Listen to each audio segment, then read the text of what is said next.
Görüyor mesela bir tane yaşlı, bakıyorum kalkıyor, yeri veriyor. Bizim hiç böyle ayağın üzerine atmış. Yanında bayan mı var, yaşlı mı var, hasta mı var, hiç oralı değil. Kendi sevdasında. Yani bunu bilmiyorum, yani bir çare bulmalar lazım. Ben hiç memnun değilim. Peki, Açık ve net konuşuyorum, hiç memnun değilim. Saygı denen bir şey kalmamış, büyüğe hürmet yok. Herkes kendi şeyinde. Koşuyor, oturayım bir an önce şeyimi açayım, oynayayım. Kimisi oyun oynuyor, dikkat ediyorum. Ben bildiğim yok pek ama oyun. Kimisi işte bilmem neyi takip ediyor. Bir şey bildiği de yok. O işte aklını ona vermiş. Yaşlara böyle bir öncelik. Vatandaş bunu yapacak. Yani belediye bunu bir şeye bağlayamaz. Evet. Yaşlara bir öncelik verilir. Önce yaşlar biner, bayanlar biner, hastalar geçer. Ondan sonra gençler. Katılıyorum. Özellikle Z kuşağının günümüzde etkin olmasından dolayı biraz saygı kavramı yitirildi diye düşünüyorum. Özellikle ebeveynlerin hani bu kültürü çocuklarına, gençlere aşılamaları gerekiyor. Onun dışında orta yaş bireylerde bu söz konusu, mesela otobüslere bindiğimizde yer verildiğini görüyoruz yaşlılara, ama yeni nesil buna çok dikkat etmiyor. Bununla ilgili anne babaların özellikle eğitim vermesini isterim yani. Bununla ilgili yönlendirme, bilgilendirme çalışmaları yapılabilir daha fazla. Ya da engelli ve yaşlı bireyler için özel alanlar oluşturulması gerekebilir. Eskiden daha dikkat edildiğini düşünüyorum. Şimdi biraz serbest bırakılmış diye görüyorum toplu taşıma araçlarında. Buna daha fazla dikkat edilebilir. Özellikle belediye otobüslerinde ve diğer toplu taşıma araçlarındaki şoförlerin daha dikkatli olmasını isterim. Gerekli eğitimleri aldıktan sonra araç kullanmaları gerekir. Her anlamda engelli ve yaşlı bireylerimiz için yardımcı olmaları gerektiğini düşünüyorum. Bu konuda bilgi eksikliği olduğunu düşünüyorum. Toplu taşımada yer verme özelliklerinden çoğu o Z kuşağı denilen gençler var ya, onlar Z değil, zillet kuşağıdır onlar. En azından ben 65-70 yaşındayım. Beni görüyor, hemen dibimden telefon çıkartıyor, görmemezlikten geliyor. Neymiş, ben seni görmemişim. Beni gördüğü halde gözümün içine bakıyor, gene yer vermiyor. Ya önemli değil. Gidip geleceğimiz yer 5 dakikadır. Ama önemli olan saygıdır, hürmettir. Yani o da yaşlı olacak. Ne ekersen onu biçersin. Bugün sen bana yer vermezsen yarın sana da yer vermezler. En üzüldüğümüz nokta bu. Hamile kadınlara yer vermiyorlar. Yaşlı bayanlara yer vermiyorlar. Yaşlı insanlara yer vermiyorlar.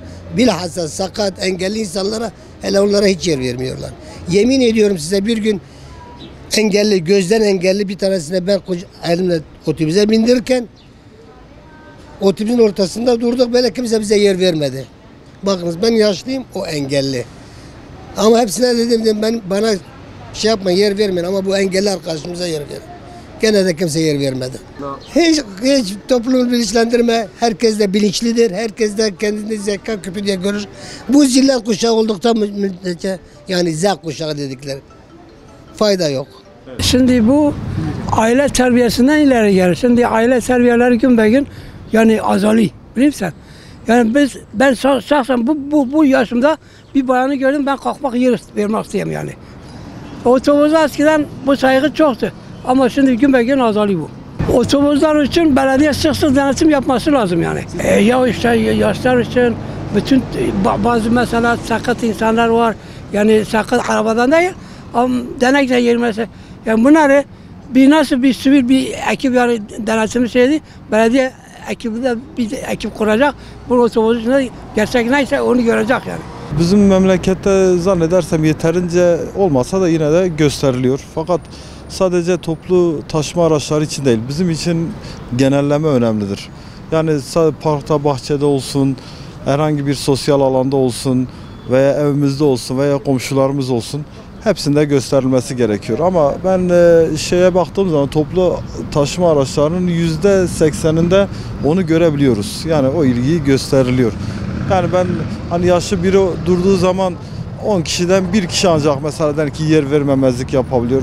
9 kişi yer verir yani. Belediyenin kendi özel yaşlara ayrı bir şey olursa, hizmeti olursa bilemem ama zaten normal otobüslerde bütün olanaklar sağlanıyor. Yani normal bir bindiğimiz lüks bir araç şeklinde devam ediyor.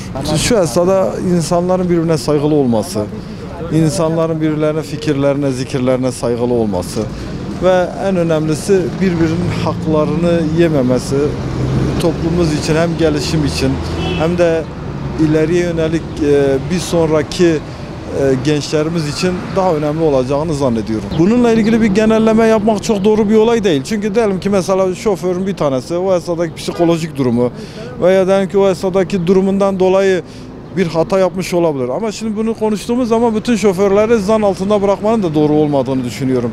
Yani şu esnada büyüklerini görüp de her şekilde durup yardımcı olan o kadar şoför kardeşimiz var. Şimdi onların yanında yani birkaç kişi eğer böyle bir saygısızlık veya derim ki o anki ruh hali bilemem. Büyüklerimize, yaşlılarımıza geçmişteki gibi öyle o saygı, hürmet, ikram kalmadı. Büyüklerimize saygı duymak zorundayız ve o saygıyı da göstermemiz lazım. Benim görüşüm bu kadar ve eski gibi o dönemdeki o eski saygıyı, o eski hürmeti inanın onun kokusunu hissediyorum. Hayır efendim, ben her binip gittiğim geldiğimde bana saygı da gösterdiler, teşekkür ederim. Hepsine, vatandaşın hepsine. Bize hürmet ediyorlar bize, sağ olsun. Herhangi bir sıkıntı yok bizde.